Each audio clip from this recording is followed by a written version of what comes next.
Okay. Can you hear me? Yeah, I guess so. I think it's okay to start a little bit early. Hi, my name is Daniel. Welcome to the StatsD workshop. I'm a software engineer at StatsD's infrastructure team, and I've been maintaining StatsD for the last year or so. And today, I want to talk a little bit about what is StatsD, the basic metric types, and what backends we have. Quick show of hands, who is running StatsD? Nice, awesome. Okay, so some of those things might be familiar, some might be new. I want to talk a little bit about how StatsD relates to Graphite. Not a whole lot, because we're going to have like an excellent Graphite workshop later on.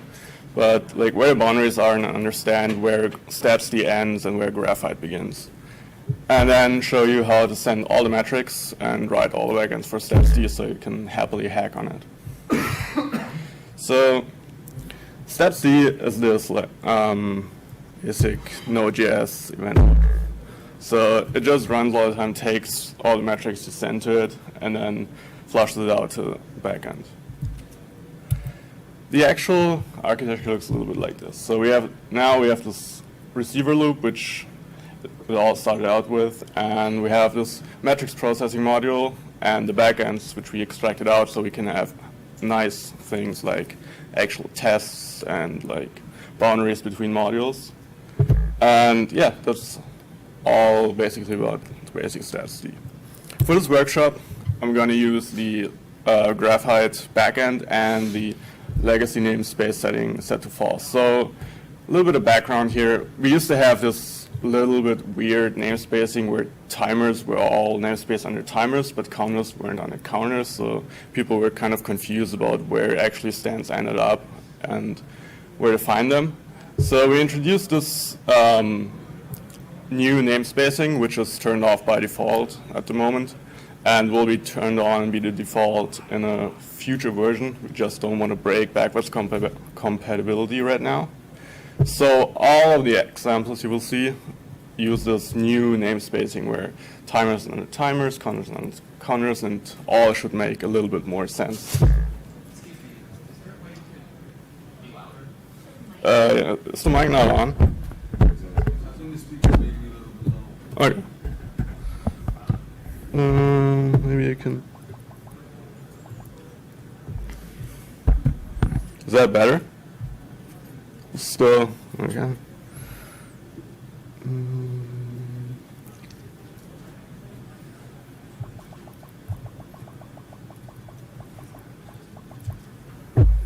Not exactly sure how. Well, louder now? Okay. Okay, so the first really basic metric type we have in StatsD are counters.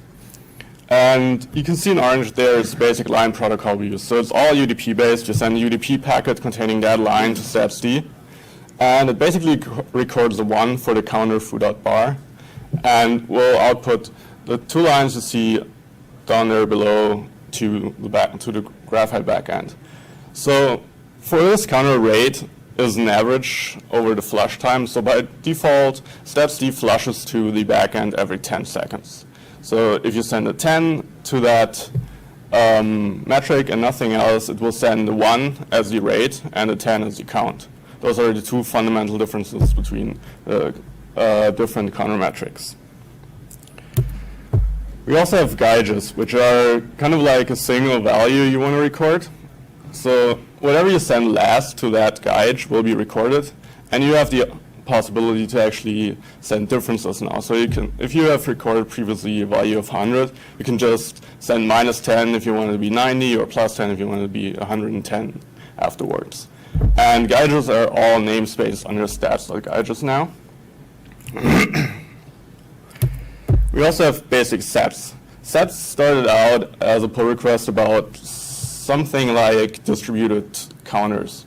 So the idea was that if you, for example, want to record user sessions who are currently logged in, you can just send the user ID as a set value, and StatsD will record all those values and basically send the amount of values you've sent. So in our example, what will end up under stats fusar is basically 2, because you send 2 values two distinct values to the set. If we send 30 again to that, it will still record 2, since that's property of our set. And last but not least, we have timers, which are the biggest and often most complicated metric type we have in StatsD. The metric type is ms, which started as milliseconds, but you can basically send whatever you want, whatever it means to you. So you can send seconds if you want to. StatsD doesn't have an opinion about what unit should be used for timers. It's just like whatever it means to you, basically. For every timer, it will record basically the array of timings you'll send to it and calculate some preset metrics about it. So by default, we have the mean and the mean for the 90th percentile, which is from 0 to 90% of the values, the mean. The same for standard deviation, sum, upper, lower. We have a lot of those steps, which you will see later on. And in the newest release of StatsD, we also have histograms. So histograms are tightly coupled to timers and basically mean that in your configuration, you tell StatsD which of your timers you want to have histograms for. Then you enter the values for bins you want to have. So in this example, everything below 10 gets binned into the first bin, then everything below 20 gets binned into the second bin, and so on. And on flush time, StatsD will send under the histogram namespace a bin underscore and bin size metric for every timer you've configured. Speaking about flush time, StatsD has this notion of backends, which gets the set of metrics every 10 seconds by default. You can configure it to flush more often or less often. And basically, a backend is just a Node.js module which gets which gets an emitter object from main StatsD, and then can listen on events happening on that object. And basically, whenever you hear a flush, you will get a timestamp and all the metrics that StatsD has currently recorded, and you're supposed to do something with it. So the default Graphite backend, of course, sends it to Graphite. We have a backend for OpenTSDB. We have a backend for MongoDB. Whatever you want to do with your data, you can basically send it where you want.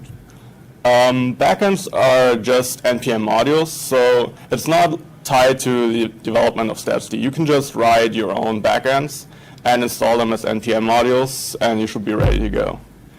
The three basic events that can happen for the StatsD backend are flush, as I already said.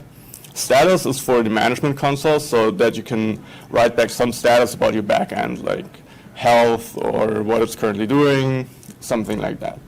And there's also a third event, excuse me, which is basically a raw packet event. So whenever StatsD gets a packet, it also fires off that event, which is used right now in the internal repeater backend, which is bundled with StatsD, where every packet you get can be repeated to one or more different StatsD backend instances. So you can have this type of fan-out thing where you have a single StatsD that's sending all of its metrics to maybe 10 other repeater backends.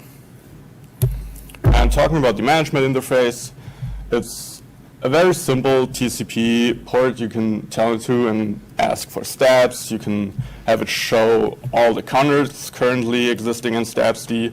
You can delete counters if you want to, and there's also a help which shows you a lot more options you can do. Little word about Graphite. So as I said, I'm not going to talk specifically about Graphite, and we're not going to use it in this workshop, since I think it's important to actually understand where StatsD ends and where Graphite begins. And a lot of people confuse that. And Graphite is important because it's the default backend. And if you use Graphite, some important things are that you make sure that whatever you set as your flush interval should be your lowest retention in your Graphite archive. So if you flush every 10 seconds, have the lowest retention be 10 seconds, unless you will see weird things in Graphite, like metric is not showing up, being overwritten, and stuff like that. Also, since Graphite supports multiple and different aggregation methods for metric types that are actual counters and not based on the rate StatsD sends, you should really use the sum aggregation instead of the default average aggregation on the Graphite side. Because if you actually average out counters over time, it ends up being not the value you actually expect, and it makes a lot more sense to actually sum raw counters in the Graphite backend. Okay, to talk a little bit about how we run StatsD, because that's always kind of like a big question. People ask us what problems are we running into, how do we handle the whole single thread dilemma on StatsD. So as you might know, Node.js all runs in a single thread, so we have it running on one host with 16 cores, and it's pegging one all the time. And what we actually have done about it, so far, it hasn't really been a problem. We run on that core on around like 70 to 85% CPU, and it's been working out really well for us. The only thing we actually did in that regard is figuring out where, on which cores usually the soft interrupts happen, and told StatsD to not run on those cores. Other than that, it's pretty much stock StatsD running. We also tuned a little bit, tuned our UDP buffers a little bit. So bigger buffers mean, of course, you can receive more packets before StatsD needs to pull them out of the UDP buffer. So we tuned that a little bit up to have less packet loss.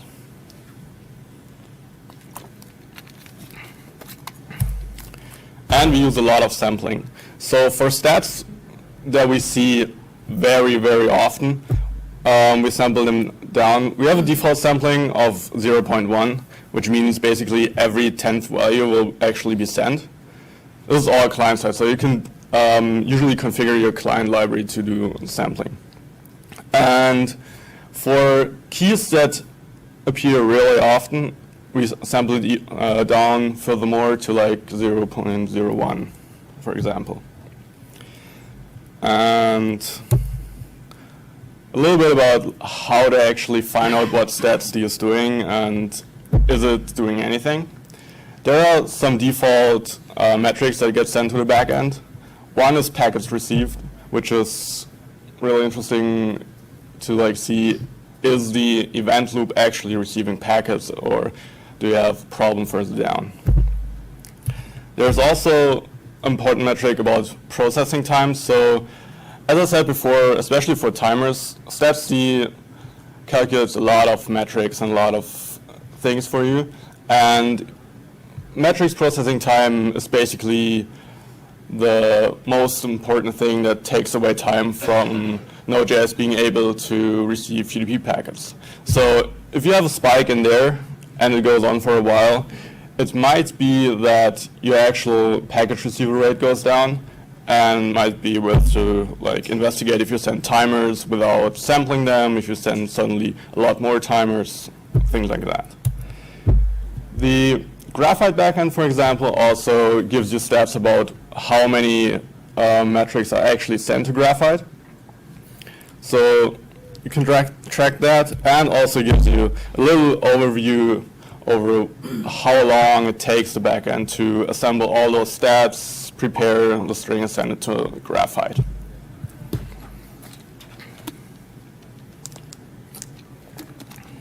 Okay, so how do you use it? The basic setup is really simple. You just clone the repo. You can use the provided example config and derive your own config from that, or prepare the simple test config you can get. The netcat part is just because we're not using Graphite right now, so everything you are normally sending to Graphite will be shown on the terminal, which I use a lot of the time for debugging, since I know that Graphite is probably doing the right thing, and if I have changes in StatsD, it's probably going to be StatsD that breaks. So I'm just looking at the output of what's actually going to be sent to Graphite to find out if StatsD is still working, if that pull request changed some behavior, and stuff like that. And then you just run it with node stats.js test config. The basic sending of stats is really easy. So as I said, there is a line format for each metric type. And what you can do is basically just echo to netcat and send it to StatsD.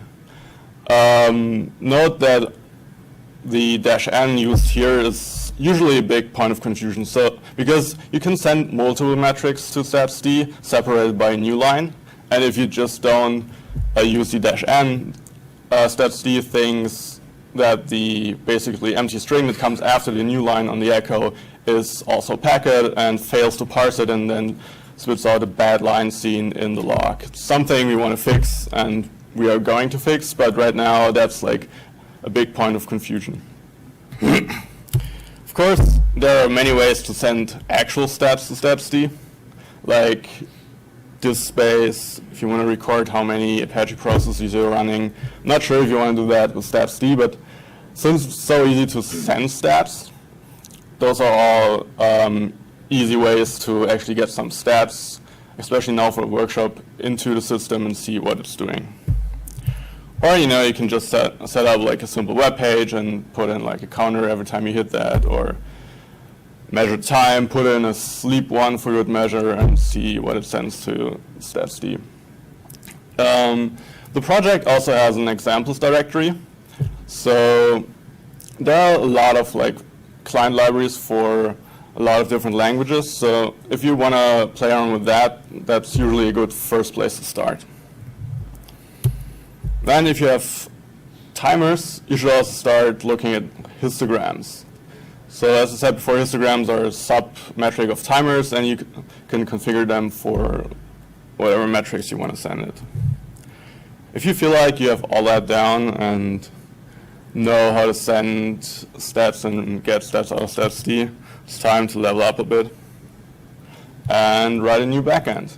So as I said before, the backend API is pretty simple. It's basically a module that listens on an emitter for 3 different events.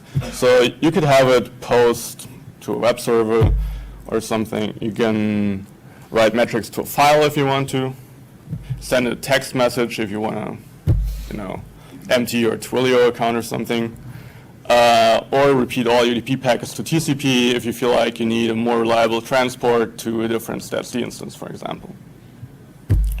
If you want to hack on StatsD itself, we have some ideas what we would like to add to StatsD. For example, pushing the validation of is this a valid metrics path into the backend, because it doesn't really make sense for StatsD to decide if your backend can handle that Unicode with a lot of question marks and exclamation marks metrics path or not. So that should really be pushed into the backend where the logic about where metrics end up really lives. At some point we want to have pluggable receiver frontends like we have pluggable backends right now.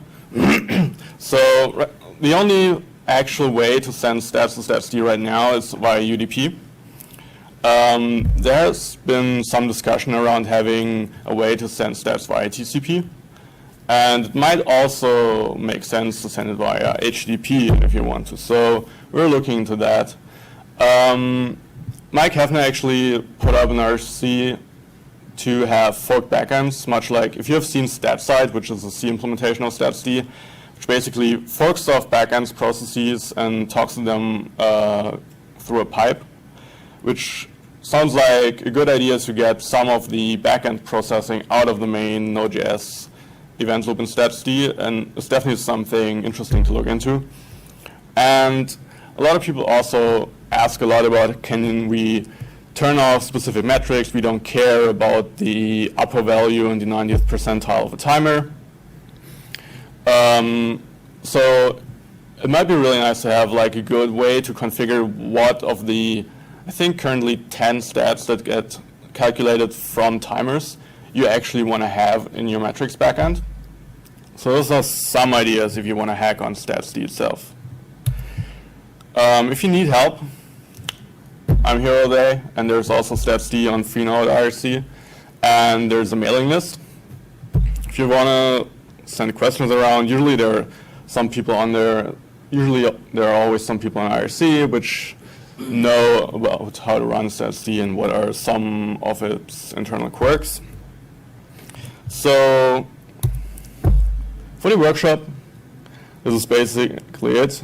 I suggest that you just clone a repo, start running it, send metrics to it, get a feeling about what actually comes out of the backend, what you can send in, and play around with the examples, or if you want some of the examples I just provided. And yeah, I feel like if you haven't seen it break, you don't really understand it, so try to break StatsD, send stats to it, send whatever you want, and ask me if you have problems. Thanks.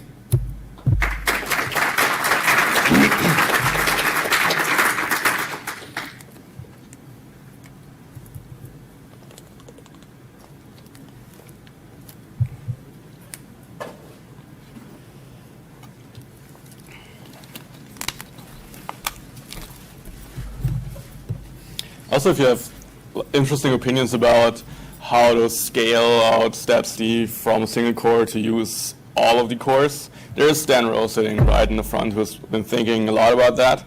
And if you want to talk to him about what he has planned for it, feel free to do so. Yes, in the back.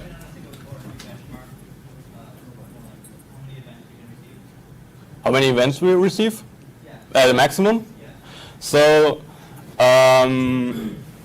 right now we usually receive around 30,000 packets a second, and we've seen it break right now on around 45, 42. It's really dependent upon the mix of metric types too, because timers are super expensive compared to counters, and so you have to play with those numbers as well as the CPU, because an older processor versus a newer processor, single core is different. Right. So if we actually would end up with like a configuration system for timers where you say you only care about the mean and the standard deviation, for example, that would help a lot for you if you see problems with StatsD pegging a core and using all of the CPU. Is there any way to, I know StatsD is very much real-time focused, and is there any way to feed in bulk data and sort of use the StatsD metrics calculation engine to sort of transport archive data in the ground pipe? Okay. So the question was basically if you can do backfills with StatsD by providing a timestamp. Right now, it's not possible. There is an issue up. I can try to find it later about if that could be possible. So I'm really open for a discussion about that. I don't have a strong opinion about if it should do it or not. If there's a good way to have backfills in StatsD, I'm totally up for it. But right now, we can't. Yeah, with historic data, it might be nice to kind of get some of the same metrics. Yeah. That we get real time, but I think that makes it handle. Yeah, makes sense. You have to slightly alter the signature of the packets because you have to pass a timestamp with it. Yeah. Yes? Did you consciously choose Node.js for some specific reason, or how did you end up with that? So the question is if we like consciously choose Node.js. I don't think so. I think so I wasn't around when StatsD was created, but I talked to Kastner, who actually wrote the first StatsD version, and basically the only reason was that it could be done in like 30 minutes because it was like the simple event loop, taking packets, sending them to Graphite, and that's it. So I think really like ease of like actually developing the very first version of it was the only reason.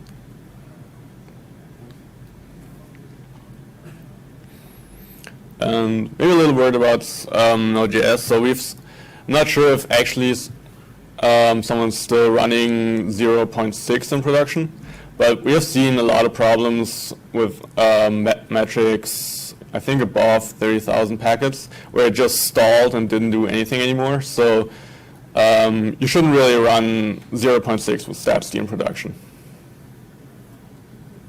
What do you guys run with that? 08, 10, 11, something, yeah. We are running the test right now on 010 to like see if that works, and probably we'll try to switch because there have been a lot of like changes in V8 and Node.js itself. But right now we're running on 08.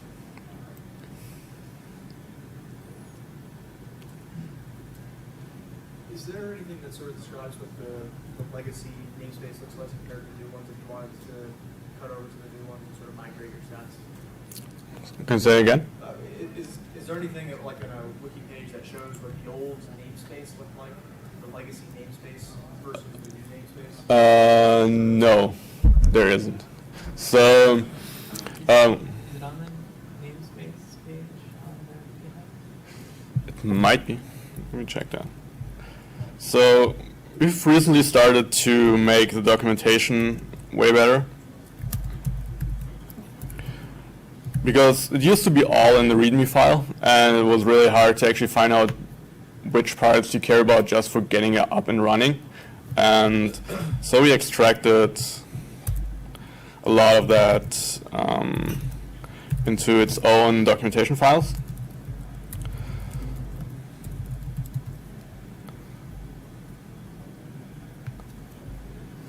Oh. So we have now the stocks folder, and there's the namespacing documentation about how you can configure namespacing, but yeah, it doesn't say how it was before. And right now, as I said, legacy namespace defaults still to true because we didn't want to break compatibility. But I think the biggest changes are basically that counters is now under its own .counters namespace, and the count and rate which gets sent for counters used to be under stats_counts the name for whatever reason, and is now under .rate and .count.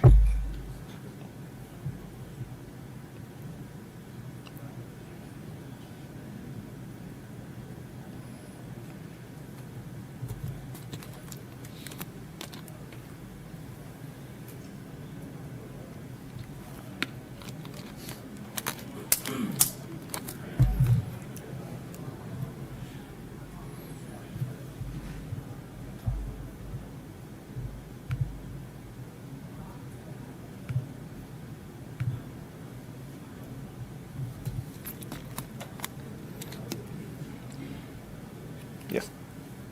Do you consider using a version instead of a Boolean, like legacy true, right? If you have to make more changes to the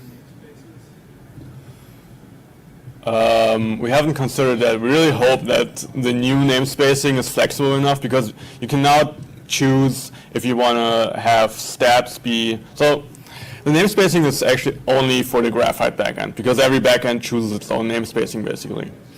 But with the new namespacing, you can choose what the global prefix should be. So if you want to have it under stats something in Graphite, you can choose different names for counters, gauges, timers. And right now we hope it's flexible enough to actually let you configure everything you want and not break anything of that in the future.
The question is, does anyone plan on hacking on StatsD today and have any plans you want to announce?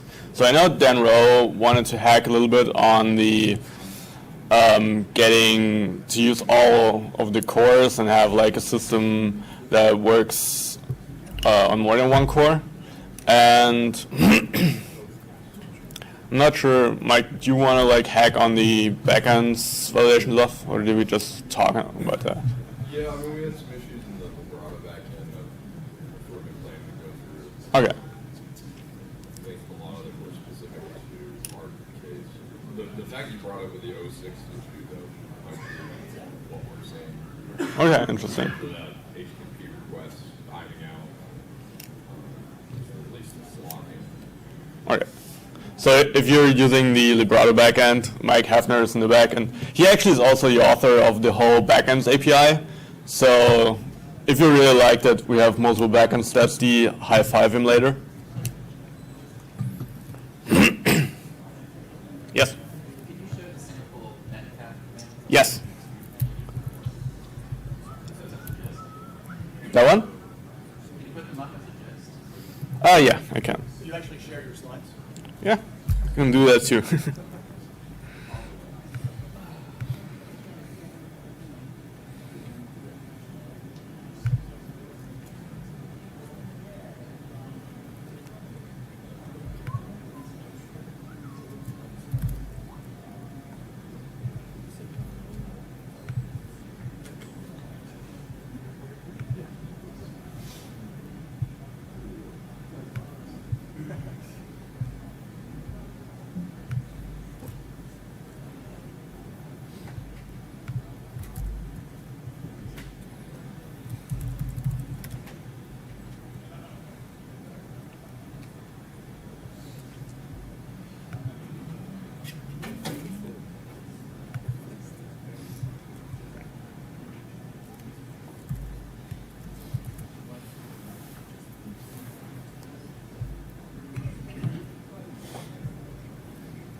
On the backend page, or you can.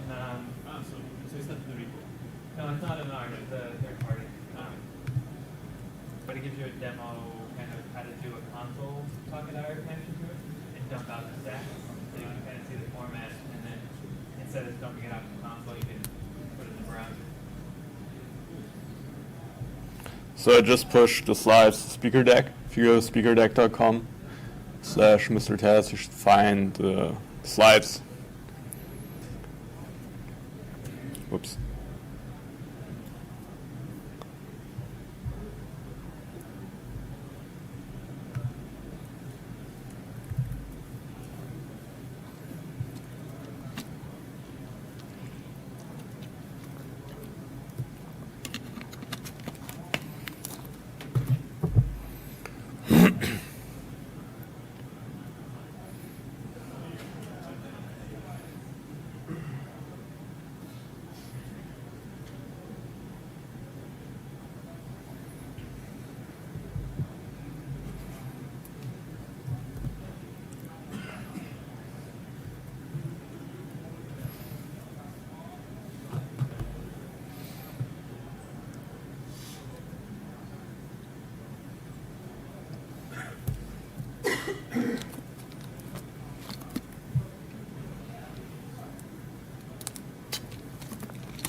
So I mentioned the backend graphs before. So if you're interested, this is basically how our dashboard looks for StatsD. So whenever something's wrong, that's where we go to find out if we still receive packets. If we have packet receives errors, so that's actually just what the kernel gives you about dropped UDP packets. So when that goes up, it usually means we are sending too many packets to StatsD. The bad lines are graphed, as I said, the metrics processing time. And we have a whole lot of steps about the graphite backend, about how long it actually takes the backend to calculate the string, how many metrics we send, when the last flush was. Yeah.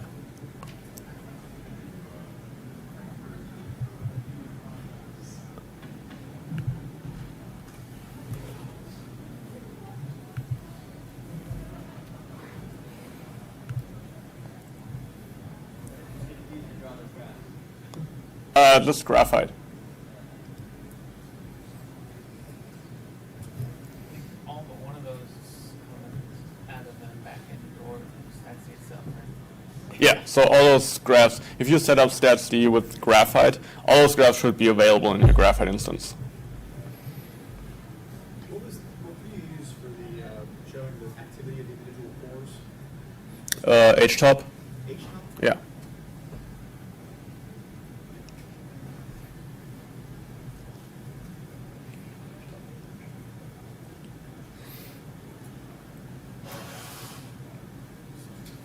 Top cut is there. So one P in top, doesn't it show you the Maybe. Check. line of base and stuff? It doesn't have red and green colors. You mean all yellow?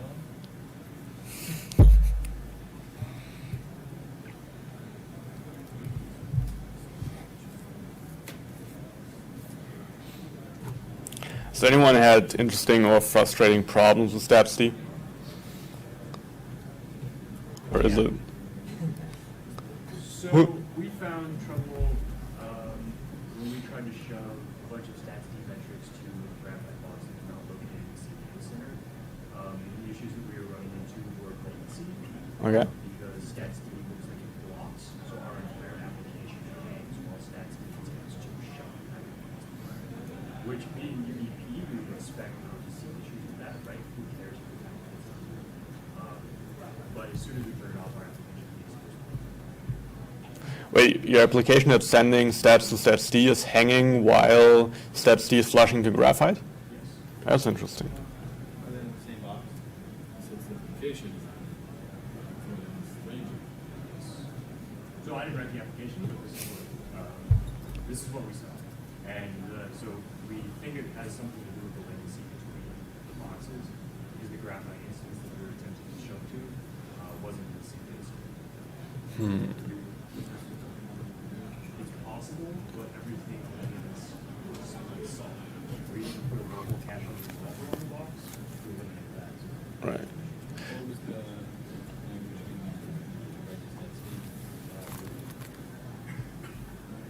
Do you know which client you're using in Ruby?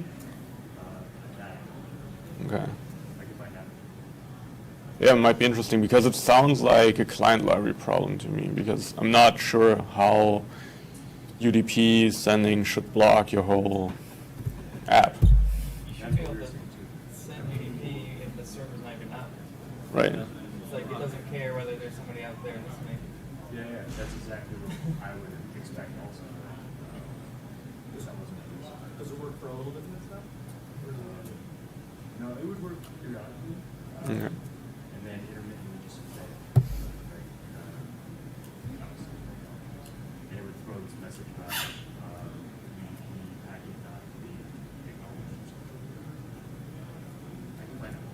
Yeah, that would be awesome. I'd love to hear about that. Yeah.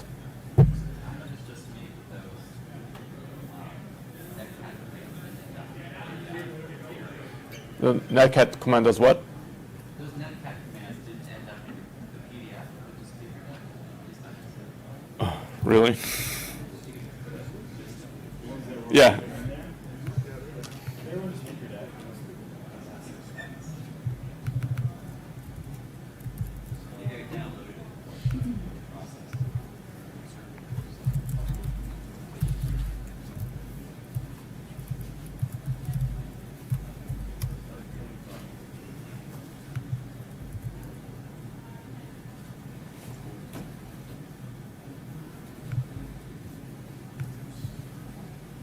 They're also put it into just 5.2.7.0.9.9.9. Do you guys tend to run single StatsD box, or do you run an instance per machine? We run a single StatsD for everything, basically. So we have one box that runs StatsD, and we don't run Graphite on the same box, so it's really just StatsD on that box, and that gets metrics from all the front-end servers.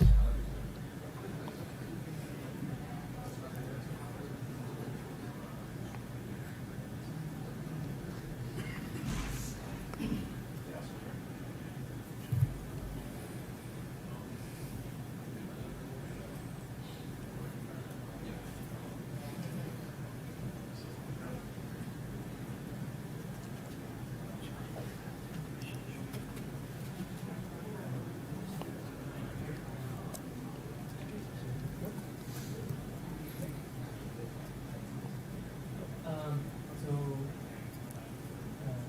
this guy, I think that's after you start the process. Actually, no, this is pretending to be Graphite. So you don't have to go back in. This is just typing the data as the backend, fill all that. And then this guy is starting up the node process with this thing.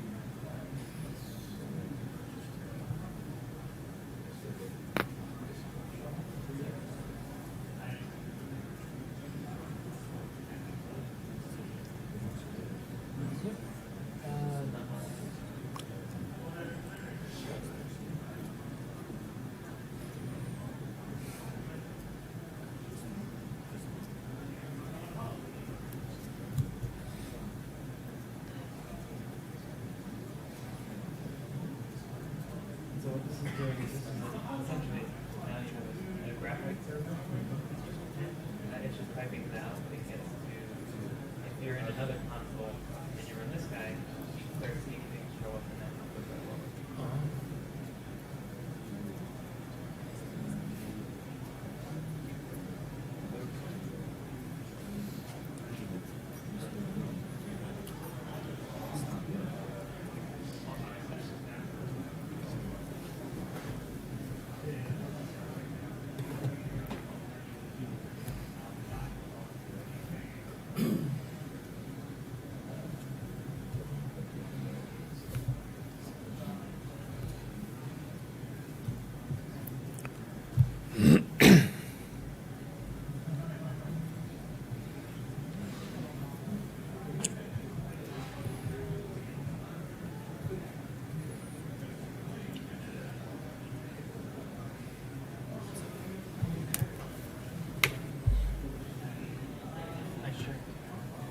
Thanks. Right back at you.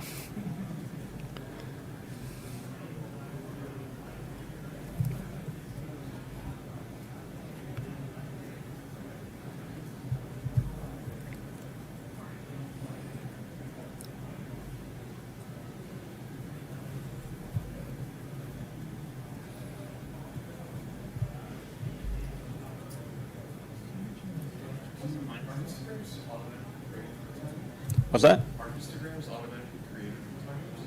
If you configure them in the config, there, yes. So the example config I posted has like one histogram configured, but for everything else, histograms don't get created automatically. So you can so you in the Okay.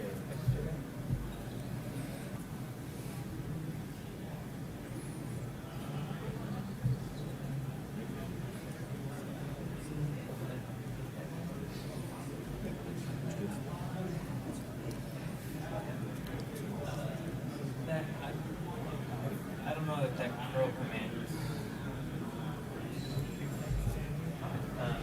I think it grabs the whole disk. Oh, is it because it should be the raw URL? Yeah, I think so. Mm. So if you put like this stuff,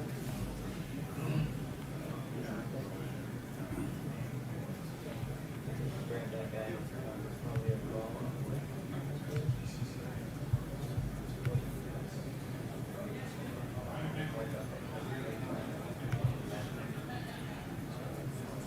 Right, yeah. It doesn't like an HTML version of the config. Or Makes that sense.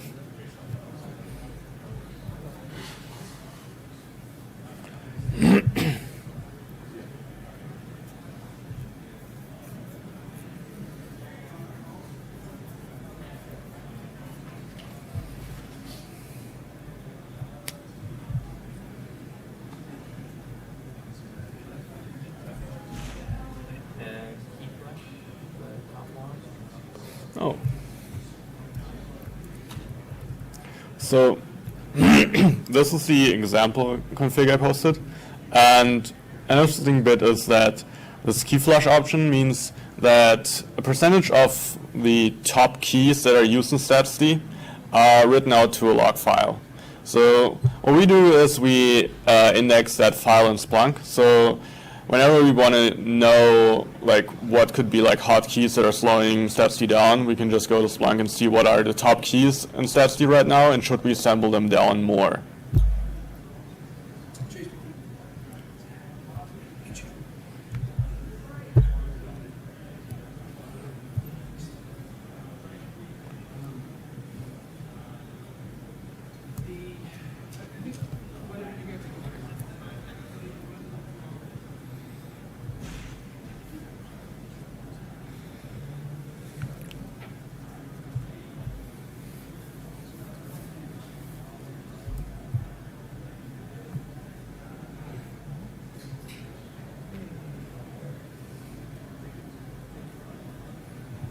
So if you open a third console, tail of that log, so you can see that it's outputting the bug messages. It's got two filters, and that's by default, so it's sends those to your console.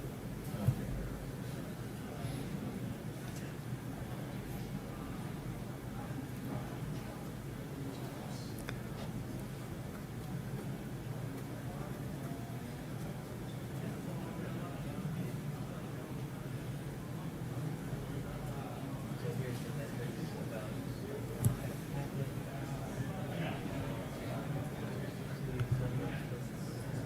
How long it took to calculate those. So for now you're typing into a log, you're like, otherwise you'd be going for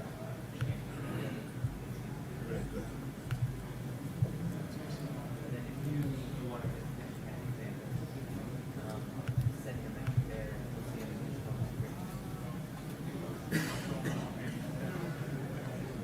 What does delete idle stats do?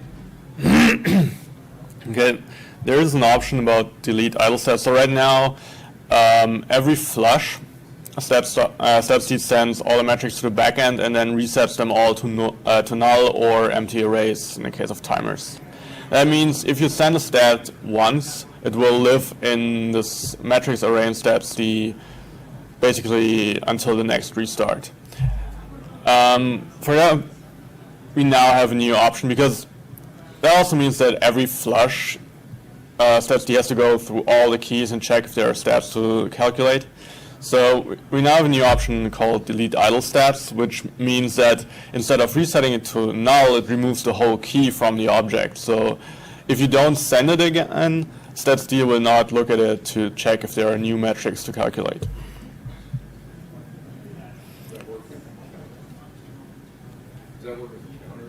with all the metrics. So whenever you, yeah, so they basically all get just removed from the metrics object in StatsD. What do you have an example of the configuration for that? If you're using graphite and you go to design, and you have metrics that are infrequent, let's say, you'll start getting choppy graphs. The newer versions of graphite have a I think, null is 0 or something similar function that essentially does the same thing or same representation of that data, but on the rendering side, instead of having to send it through StatsD through Carbon, just to put a 0. Zero fill. Yeah. Yeah. So you can choose to just delete the idle sets or just delete specific metric types. What does that default to? It defaults to not deleting it.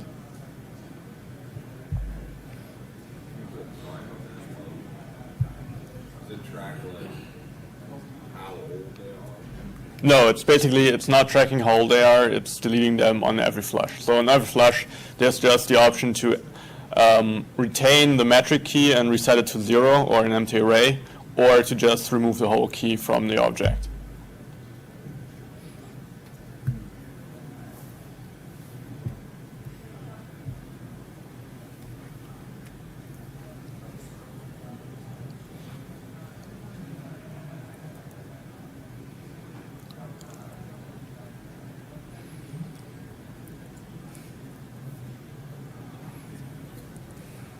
Oh, just go to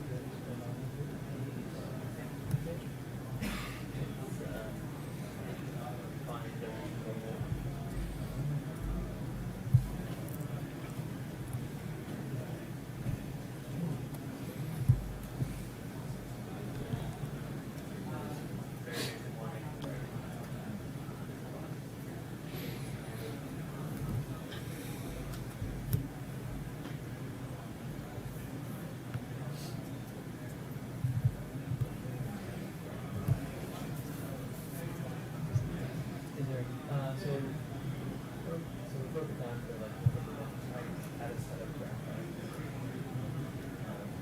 The wire, essentially the wire protocol.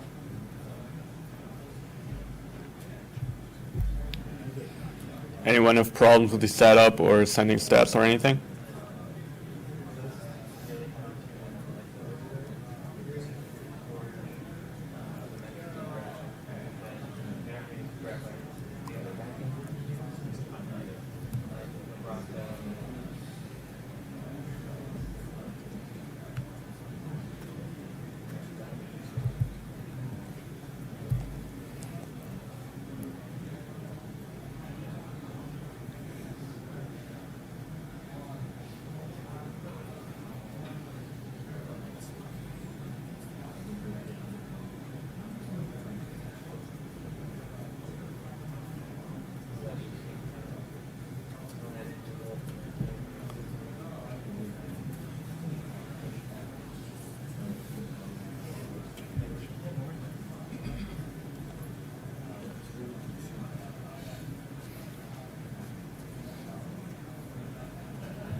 Huh? Do you know what time we're in here still?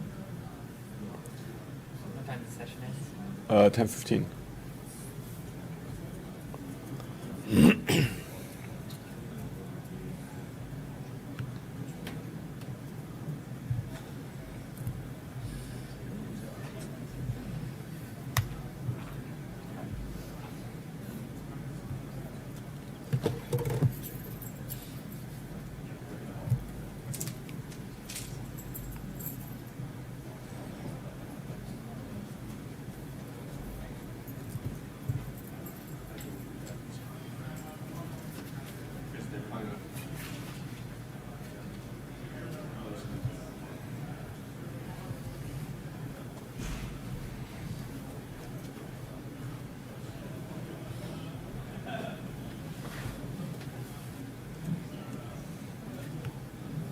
instead of making like more like infrastructure oriented, you know, like you know, instead of like web apps, but like, you know, like pulling like NetFlow or SFlow, like network type data in StatsD? If we're doing that with StatsD? Yeah, I mean, because like if you look at like your network stuff, like everyone's still learning like RD tool and like, you know, Yeah. SNMP pools and stuff, but like, you know, if you were pulling like NetFlow or SFlow type data, you stuff it into this fast, and then you have all, you know, all the front ends and stuff that go out there. Right. So we're not using that for network data right now. We have Fitbee for What is it? Fitbee. Let me pull up the link. It's kind of like a cachet replacement.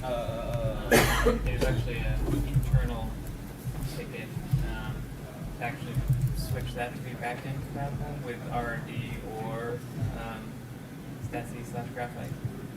That's cool. That way you can kind of merge it all into the same place. Right. So Fitbee is our like network graphing tool. Okay, cool. Because obviously, like, I'm RTG, or like, you know, every old school network guy has that. And I'm like, I have like, you know, years of data in Right. my files that I would love to like make look a little bit cooler, like, or do Yeah. something with. Or overlay with all the other great stuff Exactly, you have in yeah. Graphite already. Yeah, it's useful data, but it's just hard to work with. You know? Yeah. That's cool. So this is an open tool. I'll have to check it out. Yeah. This one's open. It's currently using RD, so we have to do a little bit of rework to get it to do. Sounds like a project. If you got time Is today. this polls? This just like an SMP? Yeah. So I'm just thinking of doing like, I mean, it depends on like network infrastructure a lot, but like in my environment, I have a lot of NetFlow sensors, so I see the traffic like in real time, like that sense, you know, like sample data, so like that could be stuffed directly to StatsD. Right. And then you know, I can render that like that'd be hot because all of my stuff right now is in like a 1 minute or 5 minute. Right, you know, right. So like, you know, you have like a server blowing up when your network graph is behind. Yeah, it's like That would be interesting. Yeah. that'd be really cool.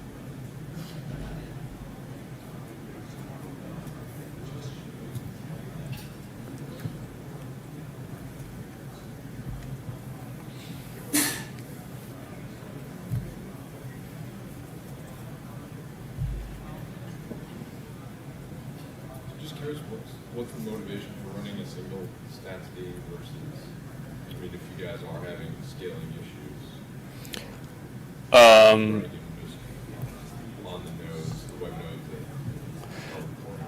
So right now we didn't have really like scaling issues until now. So we didn't actually need more than one StatsD, and it still works, but we're like seeing the horizon basically. So we're just like starting to think about like scaling it out. That's basically the main motivation. And there's like some stuff you have to do more work in like Graphite or whatever for your dashboards, because it will have like a split out stats. If you run StatsD on every server, you will have like those split out namespace stats, which you then have to like recombine again in the back end, which we're not, which is not our current configuration. So it would just be work.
Okay. So I think next up is the Logstash workshop, which you can also send to StatsD. So thanks for coming.